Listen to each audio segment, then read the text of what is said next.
happy to introduce Sawyer. So Sawyer is one of our Generalist World members. You can actually listen to his podcast if you want to go even deeper into like Sawyer's background and story. Super fascinating guy and an incredible member. And Sawyer is going to be walking us through today Claude Code for Generalists. So enjoy. I can't wait. Well, thank you for that intro, Millie. So excited to see everyone here. I'm super excited for this. Um, so I'm just going to jump into it because, no time like the present.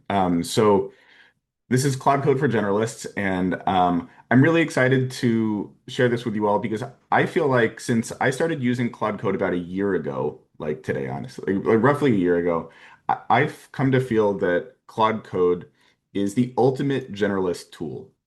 You can do so much with it, and there are a lot of tools like it. You know, you've probably heard of Codex. There's Open. There's other ones, and honestly, a lot of the things that we're going to talk about here are transferable to whichever of these you want to use. So while I'll be talking about Claude Code, just fill in the blank with whichever your favorite tool is. So a little bit about me before I jump into the actual kind of workshop component of this. Um, Hello, my name is Sawyer. Longtime Generalist World member, a few years now. Prior to this, was a chief of staff and strategic operator in the startup world, kind of B2B software, transportation, e-commerce, a bunch of different industries, and have done other non-tech stuff before that.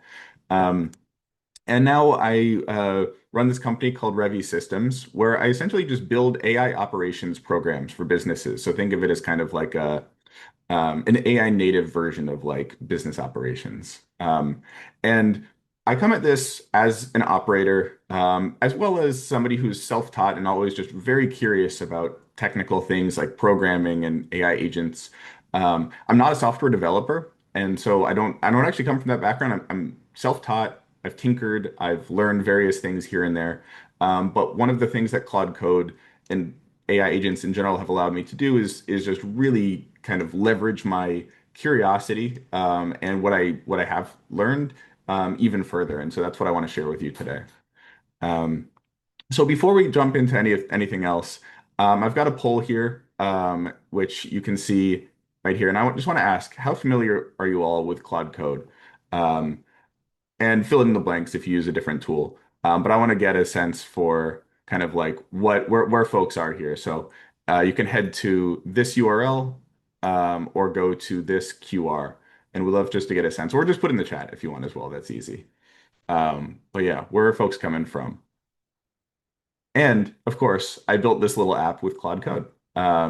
So this is a fully Claude Code thing, and it's working, which is nice. It's always the fun thing of uh, live demos is you never know when they're going to totally break. Okay, perfect. I love this. This is exactly kind of what I hoped for and expected. So many folks are going to get to see this for the very first time. Um, Amazing. So, all right, I'll leave it here. So what exactly is Cloud Code? What do you do with it? Because I think a lot of people have used, I saw in the chat earlier, like Lovable, of course, Notion. There are a lot of these AI tools. I'm sure you all have like tried ChatGPT, just chatted with it, right? Um, and I find that Claude Code is really special for me because you can do so much with it. Really, anything that you can do on a computer, you can use Claude Code for. And so that means that, of course, you could do website and app building similar to like Lovable. Uh, you can do workflow automation. So if you use Make or Zapier or N8N, a lot of that kind of automation can also be done using Claude Code in a slightly different way. Knowledge management is a really big one. So I'm sure you've heard, or maybe I shouldn't presume, but there are a lot of people who have been talking recently about like I built my second brain in Claude Code or with Claude Code. That's a really cool thing that you can do with the tool. And I actually think that there was somebody else maybe earlier who was talking about like their AI kind of knowledge base and second brain in a different summer school session. So that's a really fun topic. Data analysis, drafting and revising documents. So now we're not talking about like software and fancy AI stuff. I mean, you've folks in this call have probably done data analysis, drafting docs, research before. Claude Code can be a great assistant for all of these sorts of tasks. Um, and if you open up Claude, so I'm sure that what I would recommend, actually, I shouldn't say I'm sure, but I would recommend, and feel free to do this after. So we're gonna make this hands-on, and I would love for folks who have downloaded Cloud Code to follow along together as we go through this kind of workshop a little bit later. But if you haven't, that's totally fine. This will be good for folks who want to be hands-on and folks who just want to sit back and watch. But if you do open up the Claude app, so Claude, and I'll show this in a little bit. If you open up the Claude app, you'll see that there's actually three different modes. There's the chat mode, there's Cowork, Claude Cowork, and then there's Claude Code. These are three different products, and it's very confusing inside of the same app. And a question that often comes up is, what's the difference? What are they for? So you could, I won't spend too much time on these slides, but basically, chat is chat. So you have a question and answer sort of session, and that's pretty much it. Claude Cowork is a new thing where you basically get an AI agent that runs in something called a virtual machine. So it's like a little sandbox. And you can integrate it with different tools. You can integrate it with Notion. You can integrate it with Gmail. You can integrate it with like your favorite call recorder. And it's kind of like a simplified version of Claude Code, really good for like non-technical kind of work, and very powerful. And a lot of the things that we talk about here will be super transferable. But I'm going to focus on Claude Code, which, in my opinion, is the more powerful and more useful app because it runs directly on your computer or in a cloud environment. And some of these things will become a little clearer as we jump into the actual tool, so don't feel like you have to follow along here. Um, you can connect it to different MCP servers. So I'm sure a lot of you have heard these tools like MCP and APIs. You can connect Cloud Code to all of these things. And it's basically an agent that you can have do pretty much anything. Um, and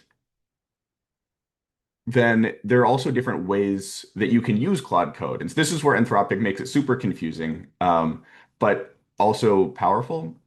So if you go to Claude.ai, so like if I go to the URL and I type Claude.ai, you'll see that I can access Claude Code here.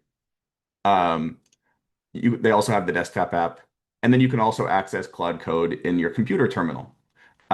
These are just three different interfaces to get to the same product. They have some like differences, and we'll share this deck so you can see, like you can come back and read it, but they have differences. We're going to be working in the desktop app, which in my opinion is the smoother interface. It's easier for beginners, and overall it's polished and nice. And so we're going to use that. Um, so I would love to, I'm going to stop here for a second because would love just to, in the chat, if there's any questions so far, anything that like is unclear to folks, feel free to just drop it in. I'm looking at the chat like as I talk, I'm trying to multitask a little bit.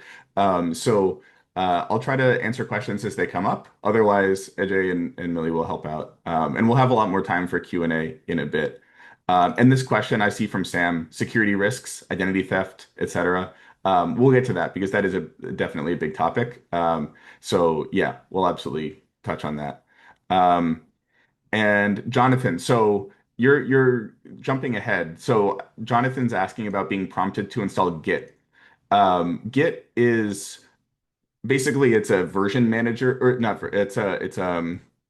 Um, well, it's basically a tool for organizing work between people. I'm blanking on the term, but basically it helps you track is version control. And one thing that you'll encounter as you start to use Claude Code is, I mean, we'll jump into this in the workshop, but basically it might have you try to install these different tools. So John, that's a very like standard software, and you should install it. It's very helpful. But we'll talk about some of the other ones that you might want. Um, Awesome. So, yeah, let's keep going. So as we use Claude Code, I think it's really helpful to actually have like a model in your head for what actually happens. What's it doing? How should you expect it to work? Because it's a little bit different than an AI chat where you ask a question and you get a response. Claude Code is an agent. It's what's called like an agent harness, meaning it's an AI agent that kind of lives inside a software like suit that it can use. So you start off by prompting Claude Code, and then Claude, this is Claude here, my little icon agent, has access to different things on your computer. It can read files, it can run and write its own code, And then it can use things called tools. And tools in this case are like MCP servers or integrations. So for example, it can if you connect Claude to Zoom, it can look at your Zoom, meetings and recordings. If you connect it to your email, it can read your email. Um, and that gives it a lot of power. But as folks are pointing out, of course, yeah, that also brings some security concerns. And so those are things to be mindful of. And when you prompt code, you say, hey Claude, here's some data. I want you to analyze the data. Claude's going to go look at the data using the files that you give it. It might write some code so that it can analyze the data. It might use some tools so that it can do some other things with it. And it will just kind of go round and around in a loop. Basically doing something, checking, hey, did I complete my task? No, not yet. Okay, I'm going to do something else and just keep going like that until it finally finishes its task. And then it'll say, hey, I analyzed the data. Here's my response. Um, and Raquel, I would recommend downloading the desktop version because it'll let you work with files on your computer. The web version is only in the cloud. And that has some limitations and kind of complexity. And so I'd recommend using the desktop app for now. Um, so yeah, and then before we jump into actually firing up Claude Code and starting to do some stuff with it, um, I think there's some really good like best practices and principles to keep in mind. Especially if you've used other tools like Lovable and Notion before for working with AI, you'll probably have a sense for this.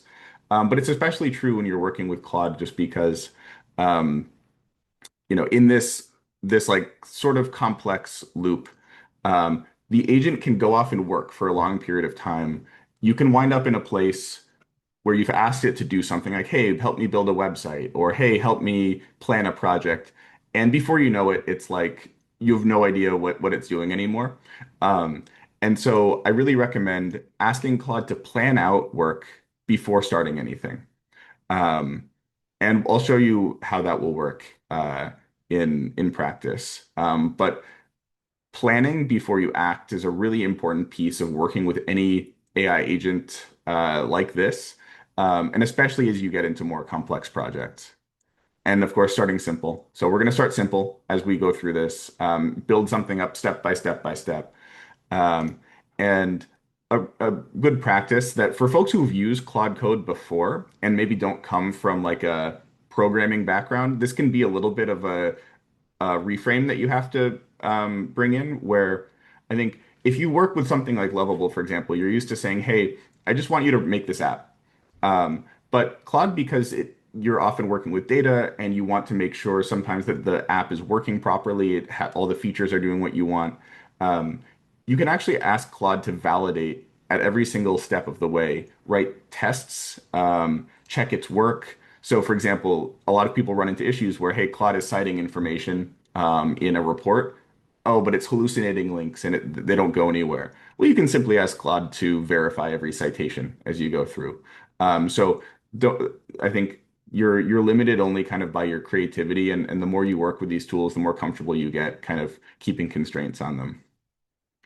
Um, and then context is really important. And so we're going to talk about context in a bit. Um, and yeah, so on this last bit, staying safe. So I'm going to get more in depth as we go through the workshop here. But it's really, really important to be mindful of what data Claude has access to. Um, when you work inside your computer with an agent, the agent has access to really anything on your within the project. And if you let it leave the project window, it can access other things as well on your computer that might not be within your project. Um, so you can adjust settings. And what I would recommend is always rely on the specific settings in the tool to be safe versus, just prompting Claude, hey, don't look at my passwords. If you want to keep your passwords private, restrict that in the app.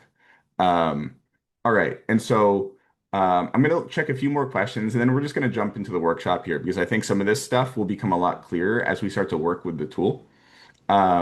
And I'm just going to check out a few of the questions first. Um, so I can define AI help if you agent. like, Sawyer. Would that Yeah, be for helpful? sure. Go for it. Anything that I should. I'm gonna answer the one around what is an AI agent first, and then if Awesome. there are other ones, let me know. Yeah. So an AI agent is defined. There are a lot of different definitions out there, and mine might or might not be the most precise. But think of it as like an LLM, so an AI system. But this LLM has goals and it has access to tools. Tools in this case are things like it can read files, it can create files, it can read and write and run code, and it can use things like MCP servers. But basically, it's an LLM that has access to tools. And all of these, in this case, are different types of tools. And it uses those to accomplish a goal. And the goal might be create a data dashboard. It might be revise my essay or something like that. And that's how I define an agent. Awesome. There's quite a few like security questions, and I'm Yeah. wondering if that's going to come up a little later, or should we focus some time on it now? We'll focus some time on it now, and then Okay. we'll touch on it a little bit more specifically later. Okay, So so the yeah, high level is people are like, how do I restrict access, whether that's in like into your files or into passwords? And yeah, I think that's the main thing. People are like, how do we draw a boundary? How do we draw a boundary from what Claude has access to? yeah. So I just dropped some setting. So the long answer is read this, which I won't make you do. But honestly, the thing as you're working with tools like Claude is the documentation is basically your user guide, and there's a lot of information here that you can access. But what I sent is a link to the settings. And in the you have a lot of control in the settings of Claude Code over what it can read, what it can write, what tools it can use. So the risk with Claude Code, of course. So like let me just state first of all, like what are the risks where a lot of people will encounter problems. So category A is you have sensitive data, passwords, medical information, whatever, on your computer, and Claude reads that information and then somehow or Claude reads that information, and unless you have some sort of like enterprise policy, it gets sent to like Anthropic, and you don't want your personal data kind of living in Anthropic servers somewhere. Um, the second one, and sort of scariest if you're like a like working like in a business context, not personal, is that and honestly personal as well. But basically that you install like basically you send Claude off into the internet and say, hey Claude, I'm trying to accomplish this task. I want you to like go do some research online. I want you to um, build the software and like you might need to install some software from me in order to accomplish this task. And Claude gets either tricked into installing bad software or it gets tricked into releasing information to like some external party because it's like prompt injected or hacked essentially is like the sort of very vague way of saying it. And both of those things are bad, obviously. So what I would recommend is first of all, we'll talk about this in the workshop is restrict the information Claude has access to. So if Claude doesn't have access to sensitive information, it doesn't matter if it is asked to divulge anything if it doesn't have it in the first place. Second thing, don't install software on your computer that you don't know and trust. That is the most important thing, and that's a computer rule in general. It's made worse by AI because the agents often will just go off and do stuff, and they'll start installing software in your computer without you being aware of it if you let them. So that's one thing to keep in mind. There's always bad software out there, and it becomes more of a risk when AI has more autonomy on your behalf. And then there's more like specific stuff that I'll get into, but like I would say number one, prevent Claude from reading files that you don't want it to read, and second,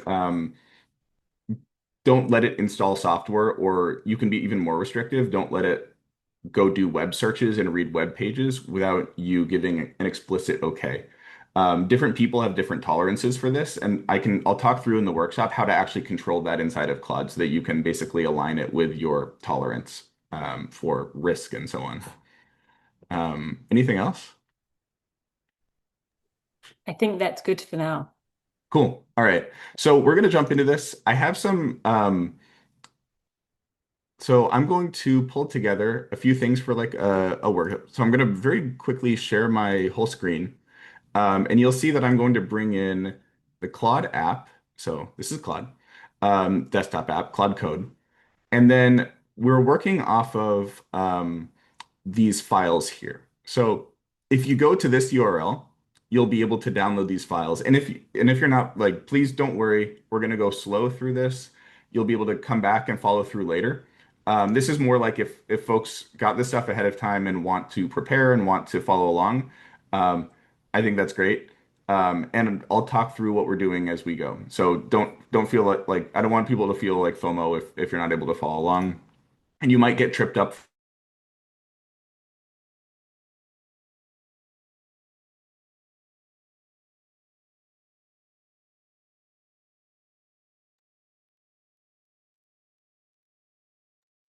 Something crashed for sure. Oh, stand by Oh, for uh-oh. y- Oh, wait, I might need to find him and make him a co-host again. It still is.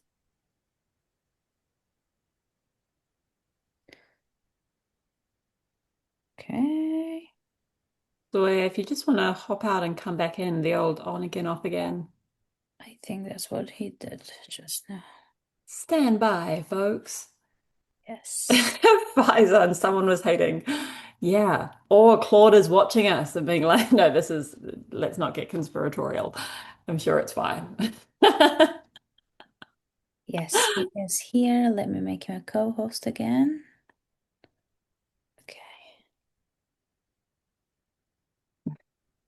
Hey, can you hear me? Sorry, that's awkward. So my video camera just crashed. My like computer like camera driver. So I'm gonna be off camera. Sorry about that. But that's fine. You don't need to see me anyways. We're gonna walk through this. So what I was basically saying is, you might get tripped up by having to install some stuff if you haven't like done, vibe coding on your computer. If you haven't used Claude Code before, don't worry about it. But just a heads up, like these are not scary software. These are the things that everybody should have. Make sure that And you. Sawyer, just double checking if are you meant to be screen sharing? Just to make No, no, sure. no. I'm gonna. Oh, Great. I thought I was before. I was gonna say. Here we go. So I was gonna say, like, don't get tripped up by these things. I mean, it might take some time and you can do this later. But the Python, Node, Git, these are very like standard pieces of software for coding, any sort of like programming. And there are a few others besides. But all right, let's just jump into it because I want to make sure that we have enough time for this. So I'm going to switch sharing to Claude. All right. So I've pre-written some of the prompts just to walk through it so we don't lose some time. But as Claude will take a little bit of time, um, we'll have some time for Q&A as I walk through. So this is the Claude app, desktop app, and I'm in code mode, and I'm on a PC. So on a Mac, you might see it a little different. And before we do anything, check out a few pieces on the bottom here. So I'm working in my GW summer school folder. And when you open up Claude Code, you're able to set where Claude works. So you can either say local, which means Claude's going to work on a folder in your computer. And Claude Code thinks of folders as projects. So let's say you want to start a new project. I can go to open folder and then I can choose whatever. So I'm going to choose right now my documents folder and you'll see that it switches to documents. I would recommend for the most part working there. You can do things in what's called the default cloud environment, which is a cloud server. And for the simplicity's sake, we're just going to go local. So you have a few settings there. And I won't get into how they all work, but that's fine for now. I'm going to choose my GW Summer School, and I'm just going to ask Claude, hey, can you describe what's in this folder? And this is a good place to start. So you'll see that there's some things in here already. Um, and so as I ask that question, Claude's going to go off and start to do stuff. And now here's the first point where if you've done this yourself, you might see a little difference. Claude's not asking me for permission for anything. Um, I've set it to auto mode. And there are different modes that you can put Claude Code into. So when you prompt Claude, usually it's going to be by default in ask permission mode. So it's listing out all these different folders here. It's saying, hey, there's this claude.md, there's a folder with context, there's a folder with data. So I might ask now, hey, can you read the team uh, doc? And now I switch to ask permissions, and what you'll see is, oh, actually, it'll read it anyway because I gave it permission for this. Um, oh, wait, no, here we go. So now it's asking me, am I allowed to run this action? And so this is the first thing that I think a lot of folks get intimidated by, is Claude's going to ask for permission, and what you get is something that looks quite technical. Um, the first thing to keep in mind is it'll summarize for you in plain English what it wants to do. So in this case, it's going to extract text from this document, which is fine, of course, and I'm going to let it do it. Um, but you'll very often not understand what it's writing here unless you're familiar using the command line. Um, Personally speaking, I only understand about half of it myself when I read these. Like I can infer what it's doing here, but in other cases, I'm like, I haven't, I'm not I haven't used this before to that extent, so I actually don't know all the time. Um, I spend a lot of time thinking about what settings I want to have in my folder. So what I'm going to do here, and I want to figure out the best way to like um, share it. So here, I'm going to open up. All right, so it's edited here. So what I was going to say is I spend a lot of time trying to make sure that the settings that I work with Claude Code in allow me to select auto mode, which once you select this, if you're on Claude Code, it'll say, "Hey, Claude's going to decide what's safe for you." And it won't ask before it does things, and it'll run uninterrupted. I personally like this because it's efficient, it's fast, um, and I can run through long workflows without having to constantly go accept, accept, accept, accept, accept. Um, and what allows me to do that is I'm going to share something different now, which is my Claude folder.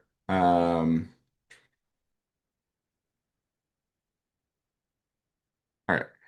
My Claude folder, let me move this for a sec, has what's called so my project, when I started Claude in this folder, Claude automatically put in this file called .claude.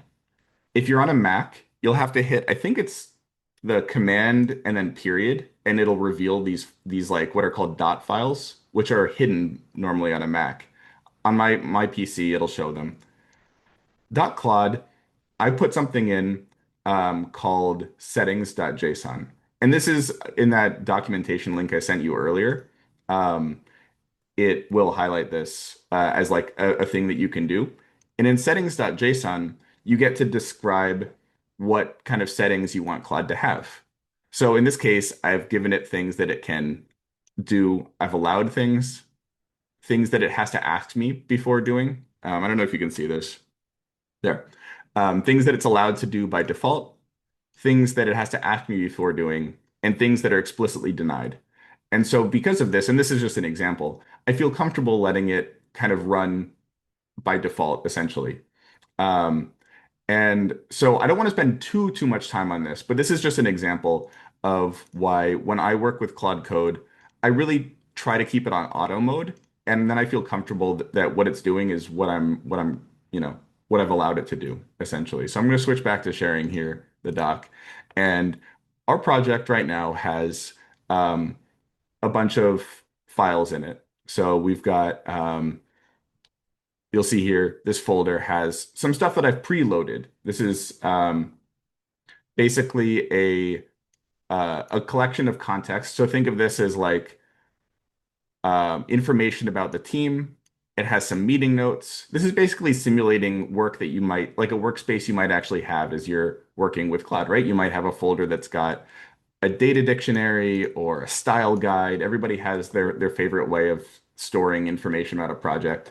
And the more information that um, Claude has in its context, meaning the more information in a project that Claude has that's relevant to the work you're doing, the better it's going to perform.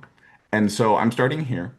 And I also have a bunch of data in here. So I have sales data and inventory data, and this is all just kind of made up data. And what we're going to do here is do some analysis of this data using Claude, and we're going to build a dashboard. And then we'll see how far we get with it.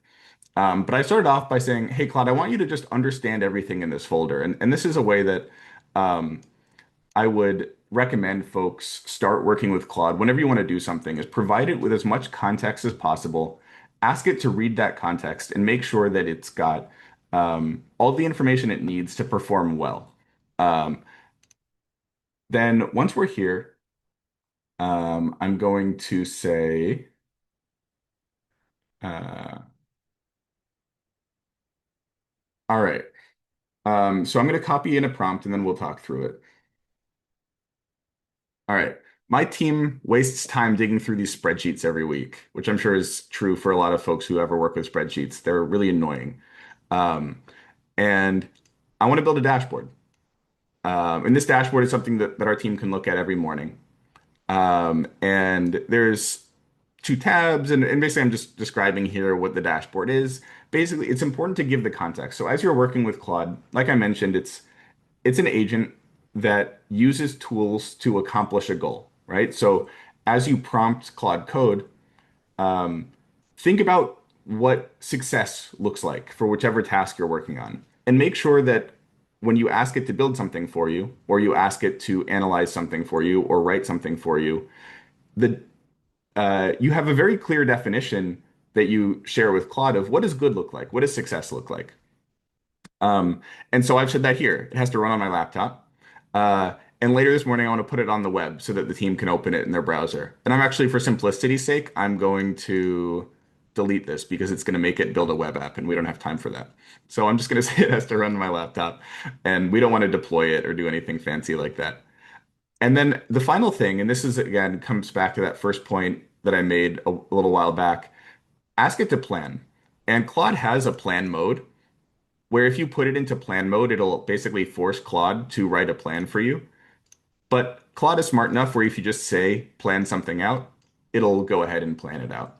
Um, and so we're gonna do this analysis, and Claude, because it's on auto mode, is just gonna start reading through things in my project file. And I can share those settings. Yeah, I'll send some follow-up materials after this. So I'll share like an example basically of like what a good settings file looks like, and it's going to be highly specific depending on your organization, and it's a lot of like work. Um, but yeah, definitely we'll share something because I think this is a piece that like a lot of people get really worried about. And they're things that you just have to be smart about. Like it doesn't solve all your problems, but having good settings kind of explained will for Claude will make your life a lot easier and reduce some stress. And I see a question from Adam of the Max plan. Can you use Claude Code with just the Pro account? I mean, yeah, it just depends on what you want to do, right? So I use the Max plan because I use Claude a lot and it's worth it for me.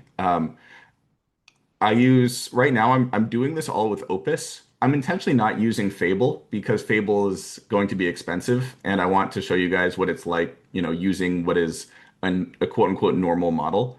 Um, Honestly, this project could be done with Sonnet. I've done work like this using DeepSeek as well, which is like an open source model, much cheaper. So while you will likely run against token limits and rate limits on pro mode if you do like want to vibe code like a big app or anything like that, I think you'd likely not run into that many issues for a little bit. And you can also use the quote unquote simpler models, smaller models. Um, there are trade-offs, but I wouldn't like I wouldn't say like, oh, I really need to like buy the $100, $200 account. I think you can definitely get a lot of value in pro mode or like the pro account. Um, all right. So I'm seeing other questions here as it's going. And I'll answer one more, then I'm going to come back to the plan that Claude wrote for me. So what is the best practice to update the files we upload into the Claude Code project? Okay, this is a great question. So a lot of my personal work is done using GitHub. And I use GitHub because Claude is kind of natively integrated with GitHub. They've made Claude Code work with GitHub really well. And so it's basically like a slightly more engineering focused like cloud doc manager. You can think of it like that. However, Google Docs is great, and you can absolutely just use Google Docs, and that'll be fine. I wouldn't recommend it for like creating an app, for example. But if what you want to do is like work on spreadsheets or work on docs, then get Google Docs is gonna be great, or Notion or whatever. You can integrate it, and that'll be just fine.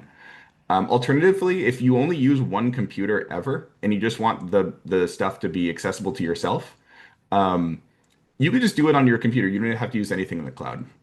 So it's really free form. It's up to you. And that's going to be my answer for like a lot of Claude Code questions is the tool is very flexible.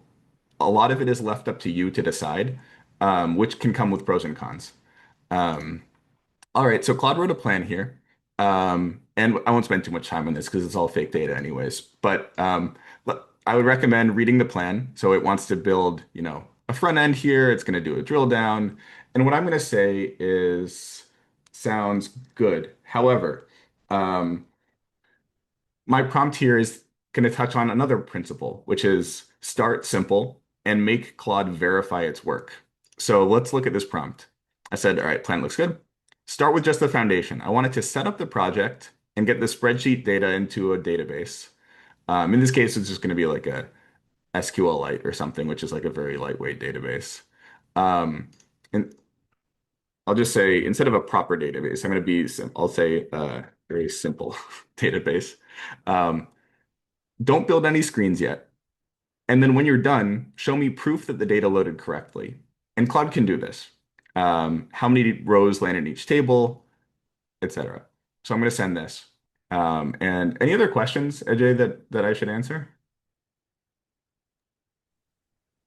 There was a great one that just came up, and that was for any Claude projects that you publicly launched, how much did you eventually need to get fixed by a developer or like, have the security issues checked over? Zero. Straight up zero. And a couple reasons for that. I mean, one, I don't build SaaS. I don't like build and launch public SaaS apps that have a ton of like um security issue. I'm a little bit not quite the right person to ask about this, and so take what I say with a little bit of a grain of salt. Second thing is I know enough to know to ask the right questions and to know what things should look like. So for example, when I'm building an app that has, say, a database where users can log in, um, make sure to verify, to have row level security, right? Make sure that you sort of follow the proper like ways of storing credentials and things like that. Um, and I would say a lot of the scare hype, whatever, around like you need security, et cetera, is like true to an extent in that like Claude will still simply just mess things up that an experienced developer will not mess up. And you can absolutely get yourself into hot water by just like one prompt vibe coding an app. But there are some things that I really like to do when I do create software. So for example, um, let's say I build an app, right? I build a feature and I want to launch it. What I would prompt, I would say, Claude has this thing called workflows. So Claude can now create and manage these workflows of multiple sub agents. They've had a thing earlier where they let you create teams of agents. Sub agents are basically you're working with the Claude agent here, and you can tell Claude create little agents, not literally little, but create agents that will report to you, kind of like a boss hires interns. Go create some agents that will report to you.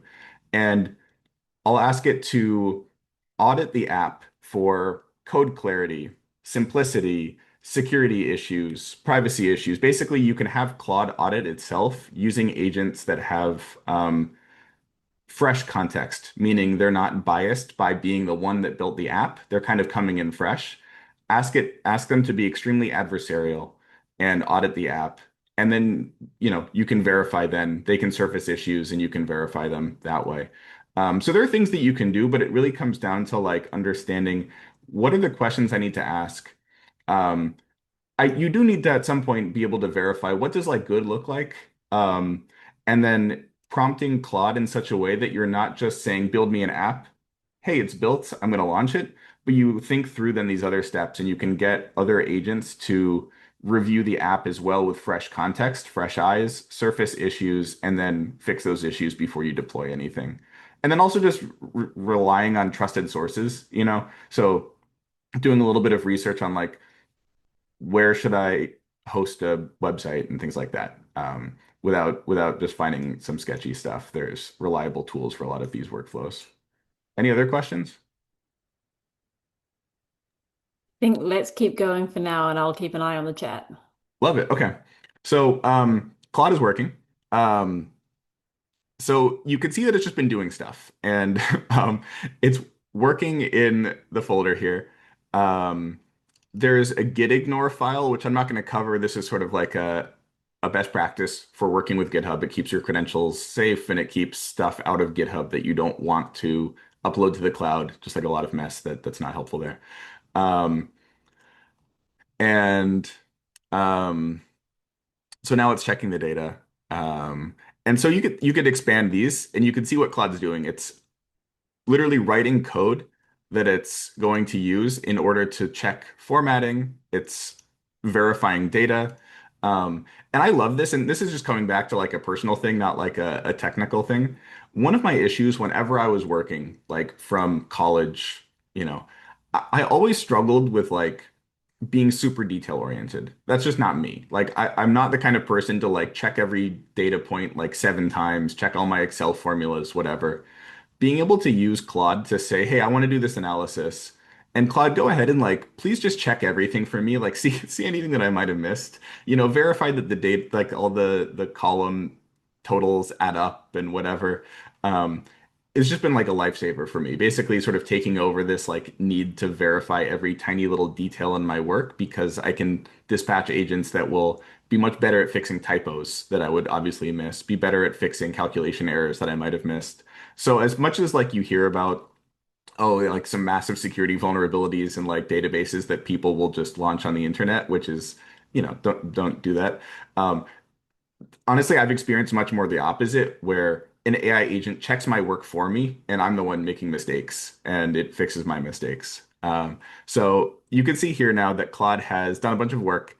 It's created this like database and it's verified all of these and of course I could have been much more specific about what do I need you to verify and so on, but for this purpose I let it come up with its own tests and it checked all of its work, and so now I'm satisfied with it, let's just say.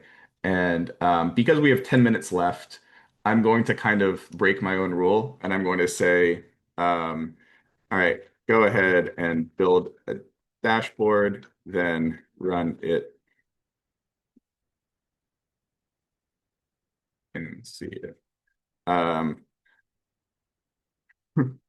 like,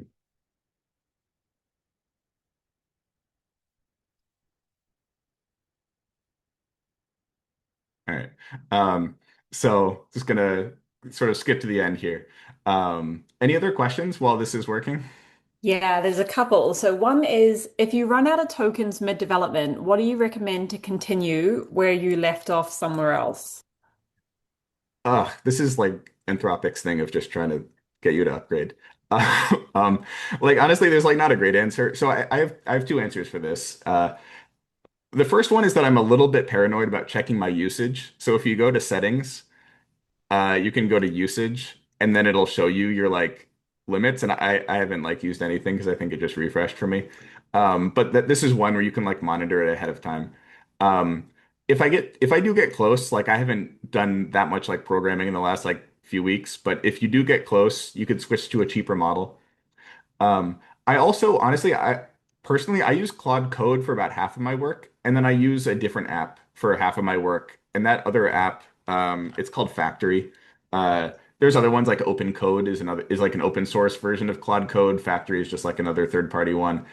Basically, these are tools that let you get the kind of like they're similar products, but they make it easier to plug in small open source models. Whereas Claude Code doesn't make the user experience around plugging in open source models that easy. So that's what I would do. I use cheap models sometimes, like transparently. I don't always use the fancy Opus models as much. Like I do a lot of the time, but not all the time. Anything Super else? helpful. Yeah, Yeah. the other one I wanted to call out was around if I have Claude projects for different clients I'm working with, and I want to create a dashboard that pulls data and tracks deliverable across clients, how do I pull the different projects into the context folder for the code project? That's a good question. So that's one where you can architect it in different ways depending on what you like. So my like the first thing that comes to mind is um, you can create a separate project that's the dashboard. So it's like yet another project, and it's sort of this like manager or oversight kind of project. And then there are various ways depending on how your other projects are organized. Oh, here we go. Um, various ways to either do what's called like a sim link, so like you can kind of do a virtual link between projects. Um, you can also, if you have these projects that are like deployed online, a structure that a lot of people will use is what's called a mono repo. So you'll have like, let's say you have one app per client, you can have like one large app that contains small apps. Now, the issue with this though is if anybody besides you has access to this, their data like privacy issues. So what I would recommend honestly for that kind of question is it's going to be very specific to your setup. And I'll share at the end of this a link where you can meet with me if you'd love to chat through this further. The other way to do it, honestly, is you could ask Claude. And I like to brainstorm things like this with Claude and evaluate trade-offs because I think this is one where there are just different trade-offs depending on that particular situation. And like, yeah, the like just Claude helped me figure out the right way to structure this is a really good approach here. Yeah, Oh, that is super helpful. I can see that Karim has his hand up. It'd be yeah. great to come on up. You should be live. Yeah, hi.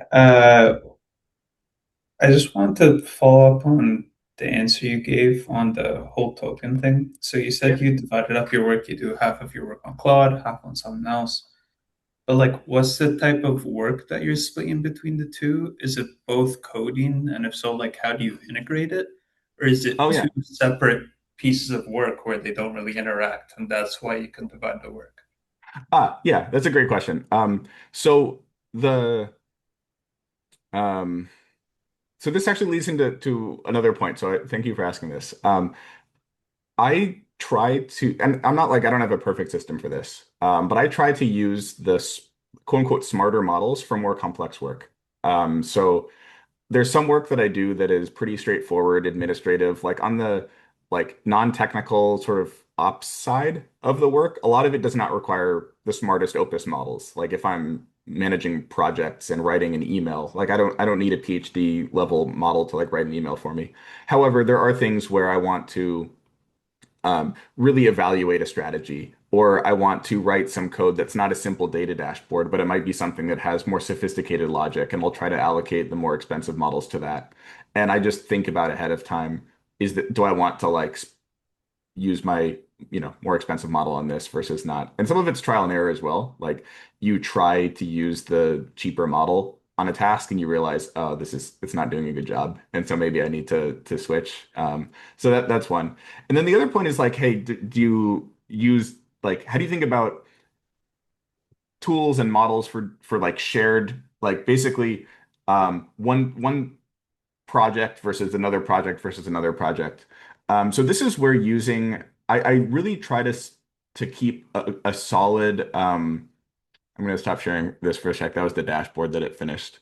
I really try to keep a solid um, memory system for my work when I work with different clients or personal work and things like that. And what that looks like here, and I'm just going to open this up, are um,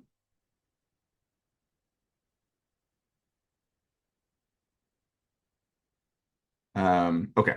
So you see in this folder here, there's a Claude.md. So what Claude.md contains, if you've worked with Claude before, you're probably familiar with this. it basically contains memory and it contains instructions. It's sort of like a system prompt, but it's sitting on top of an actual system prompt. So it looks like this. Um, and this one says it gives some context for what's in this project. And Claude will read this every single time it's in a project. So there's a lot of work that I do where simply by managing um, like prompts like this in Claude.md, and I will often mirror them in agents.md. So there's like a more generalized standard where instead of writing Claude.md, you write agents.md, and that's used by Codex, that's used by Open Code, that's basically used by everything. Claude is the weird one here. And so I try to keep agents.md files in my project so that I can open up any kind of arbitrary agent and have it be useful. And now that it's not perfect, but that's what I do. And in my experience, it's been pretty successful. Um, and so now I'm gonna just wrap that up here. We'll share all this stuff after, and I can definitely take more questions. We're at 57, so like we'll take more questions. I'm just gonna share this last screen here, which is linked to the workshop file. So if you missed that link before, here it is. Feel free to follow me on LinkedIn if you'd love to connect and chat, and would love, if this was helpful, let me know if you have other questions. If there's something I didn't cover or didn't cover well, please let me know. And then if you want to meet with me as well to chat about AI ops or one-on-one Claude Code practice or whatever would be interesting to you, feel free to book some time. And yeah, more questions. We've got a couple more minutes. AJ and Millie, anything I should answer? You ready, Sawyer? Go Let's for it. fire through them. Okay. Is Claude projects a useful stepping stone between Claude Chat? I think they mean Claude Code. Oh, Um, yeah, in my opinion, no. And the only reason because it works very differently. Anthropic seems to be kind of de-emphasizing the idea of projects in general. I would say start with a Claude Code project. Like take a little bit of a risk. Start with a Claude Code project. Start simple. Do something simple, and Claude can be the best teacher of Claude. So I would start with that. I wouldn't spend time on the chat projects. awesome. How do you compare coding with Claude Code and other open source models like DeepSeek? Um, I think it's fine. I would say personally, only about 25% of my daily work is like writing programs for like web apps and things like that. So I did this like little poll app. This was using actually no, this was using DeepSeek. I built this using DeepSeek. So um I, I use different ones, honestly. I would say I spend very little time, probably little more less time than the average person who's deep in this space thinking about the specific pros and cons of different models because I personally feel like the way you work with them at unless you're doing something that's like super advanced and super difficult or you're working in some sort of like large, enterprise production code base, they're more similar than you think. And really just focus on your process versus like, oh, is this the optimal model for whatever? Yeah. And my advice is to tinker. That's how I've Hmm. learned. You start and you tinker, and as Sawyer said, start small. You don't have to go straight into projects where you're like getting people's data and stuff. Just build something small for you, and you'll see pretty quickly that Claude really is the best teacher. Yeah. Um, we are at time, so I want to respect everyone's time. Sawyer, this has been a fire hose in the best possible way. I know It was, I always make these super dense. I hope this was follow like if folks could follow this. We'll share it out so that if there's anything that was rushed through, you can check it out later, and I'll send some follow-ups as well. I mean, it's an impossible task. We're like, Sawyer, talk us through Claude Code in 60 minutes. Like No, yeah, an yeah, impossible yeah. This is challenge. this is always my thing as well. So thank you all for bearing with me. Thank you all for spending the last hour with us. We will be having one more session today and then two more tomorrow. And I think it's all with our members, actually. We've just got GW members, which is like Yes, that kind is of actually true. I exciting. haven't realized that. That's We don't great. have favorite sessions, but it's my favorite sessions. So yes, Edger, I think, has posted in the chat a LinkedIn post, and the invitation is to go and comment, share a question, share what you've learned from this session, and then go and have a little snoop through the comments and then connect with someone. Connect with one person from this call. And this is how the generalist mycelium network grows and deepens. Thank you all for joining. Sawyer, you're the best. Thanks so much. And Thank I'll you see you at all. the next session. Bye. Bye.